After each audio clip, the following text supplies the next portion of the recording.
Mainit man o mauwan ang panahon na anda na nato ang musuroy-suroy apan tungod sa kausaban sa panahon karon hilabi na sa nasidati natong grabe nga heat index naghatag kini og negatibong epekto sa atong panglawas. Usa sa mga masinati na mao ang heat stroke gumikan sa aton taas nga pagbuwad sa init sa adlaw. Busa asayra nato unsaon paglikay sa heat stroke pinaagi sa report ni Orchid Lapingkaw. Feeling hot ka ba this summer season? O baka ha, kakuyapon ka tungod sa imong pagkahat karong panahona?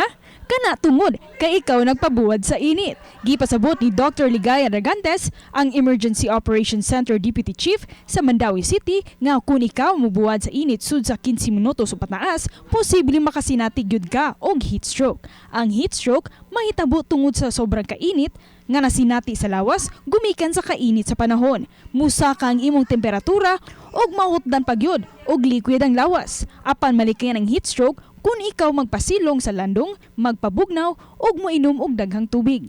Ug kung ugaling adunay nasinati og heat stroke, dad-on ang pasyente sa landong, pahiran og basa nga labakara ang ulo, ilok, liog ug uban pang parte sa lawas ug kinahanglan sab nga moinom og tubig. Kung ikaw nang luspad, naglabad ang ulo o nasubrahan sa kayelo ang color sa ihi, kinahanglan nga moinom ka og daghang tubig aron nga ikaw ma-rehydrate. Mahimo usab ka nga moinom og mga pure fruit juices ug mga liquid nga puno sa electrolytes nga sama sa lubi aron nga kanunay healthy. We need to stay hydrated, water, the electrolyte drinks, fresh fruit juices katong walay sugar.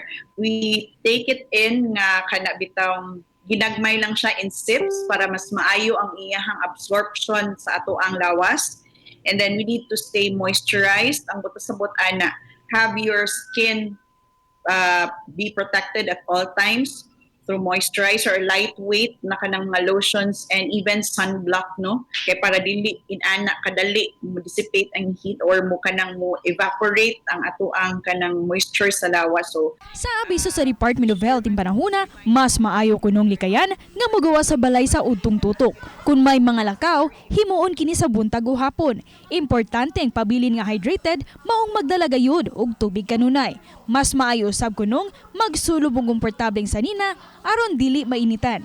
Uban ni Clans Gabutin, ako si Orchid Lapingkaw, GMA Regional TV Live.